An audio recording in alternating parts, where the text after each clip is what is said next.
Cubes and cube roots, घन और घनमूल। 8th class के इस चैप्टर को आज हम समझने की कोशिश करेंगे और उसके अच्छी अंडरस्टैंडिंग के साथ हम इस वीडियो को एंड करते हुए नजर आएंगे। घन या क्यूब का क्या मतलब है? अगर यहाँ पर हमें कुछ नंबर्स दिए हैं 1 2 3 4 5, इसका अगर क्यूब हमें ज्ञात करना है, घन निकालना है, उसका मतलब है इसकी पावर 3 हमें कैलकुलेट करनी है। क्यूब का मतलब है, घन का मतलब है पावर 3। जैसे 2 का क्यूब है मतलब 2 की पावर यहाँ पर कितनी है?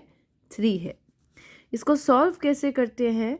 1 का क्यूब मतलब 1 इंटू 1 इंटू 1, 1 गुना 1 गुना 1 आप 3 बार करेंगे अगर पावर 3 है तो 1 गुना 1 गुना 1 जब आप करेंगे मल्टीप्लाई तो यू विल गेट 1।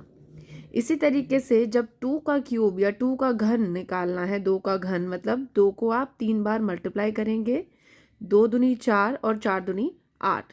इस तरीके से हम क्यूब या घन को निकालते हैं। 3 का क्यूब मतलब 3 को 3 बार गुना करना है आपने, इस तरीके से 3 का क्यूब निकलेगा। 3 तिया 9, 9 तिया 27। इस तरीके से हम आगे के नंबर्स के भी क्यूब या घन ज्ञात कर सकते हैं। हमें कुछ नहीं करना है, बस पावर 3 मतलब संख्या को खुद से ही 3 बार गुना करके हम ये क्यूब निकाल सकते हैं। ये जो नंबर्स अब हमारे पास है इन्हें हम कहते हैं परफेक्ट क्यूब। परफेक्ट क्यूब, पूर्ण घन कहा जाता है इन नंबर्स को जो हमने अभी ज्ञात किए हैं। दीज आर परफेक्ट क्यूब्स, पूर्ण घन है ये।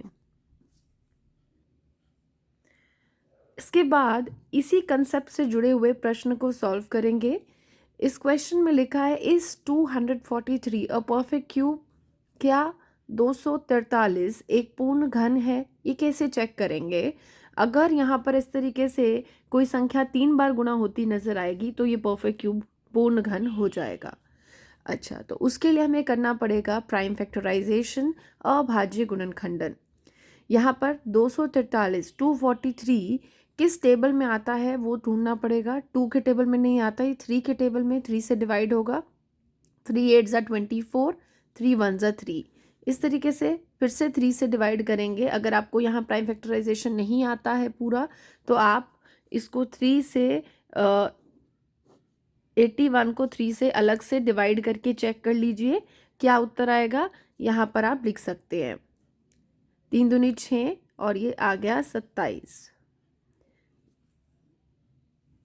देखिए इस तरीके से प्राइम फैक्टराइजेशन मेरा कंप्लीट हो गया है। यहाँ पर बार बार हमें एक नंबर रिपीट होता हुआ नज़र आ रहा है। 3 मल्टीप्लाई 3 मल्टीप्लाई 3 ऐसे 5 बार है। हमें देखना है कि ट्रिपलेट यानी कि 3 का सेट कित बन रहे हैं या नहीं बन रहे। जैसे ये एक सेट बन गया, अगर इतना ही होते तो ये परफेक्ट क्यूब होता। अगर एक और सेट हम 3 का बना पाते तो भी ये परफेक्ट क्यूब पूर्ण घन होता। पर अभी क्या है, ये नंबर का सेट नहीं बन रहा है, ये 2 ही हैं, तीसरा नहीं है। तो हम क्या कहेंगे कि 243 243 परफेक्ट क्यूब नहीं है, यह पूर्ण घन नहीं है क्योंकि यहाँ 3 के जोड़े नहीं बने, ये 3 का ट्रिपलेट नहीं बना। इस तरीके से हम यहाँ नोट कर देंगे कि ये पूर्ण घन नहीं है। फिर बढ़ेंगे अपने नेक्स्ट क्वेश्चन की तरफ। Question 2. Find the smallest number by which each of the following numbers must be multiplied to obtain a perfect cube. वह सबसे छोटी संख्या ज्ञात कीजिए जिससे निम्न संख्याओं को गुणा करने पर पूर्ण घन प्राप्त हो जाए। एक नंबर दिया है, वो कह रहा है किससे मल्टीप्लाई करें कि ये परफेक्ट क्यूब बन जाए। तो फिर से वही करना है हमें, अभाज्य गुणनखंडन, प्राइम फैक्टराइजेशन।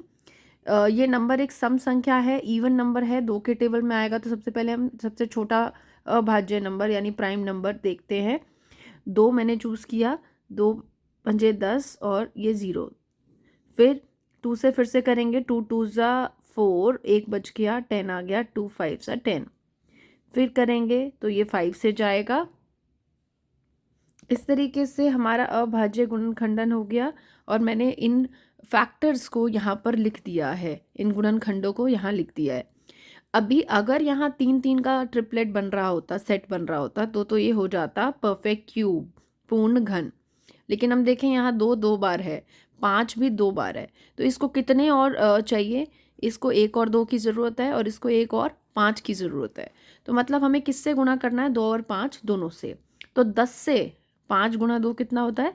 10। तो हम कहेंगे 10 से गुणा करने पर यह पूर्ण घन यानी कि परफेक्ट स्क्वायर बन जाएगा। इस तरीके से यहाँ हम नोट दे देंगे और इसी तरीके के इस सेकेंड पार्ट को करने की आप कोशिश करेंगे। क्यूब्स एंड क्यूब रूट्स का बेसिक कंसेप्ट इस वीडियो में क्लियर हो गया है। इससे रिलेटेड क्वेश्चंस आप करेंगे तो आपको बहुत अच्छे से समझ आएगा।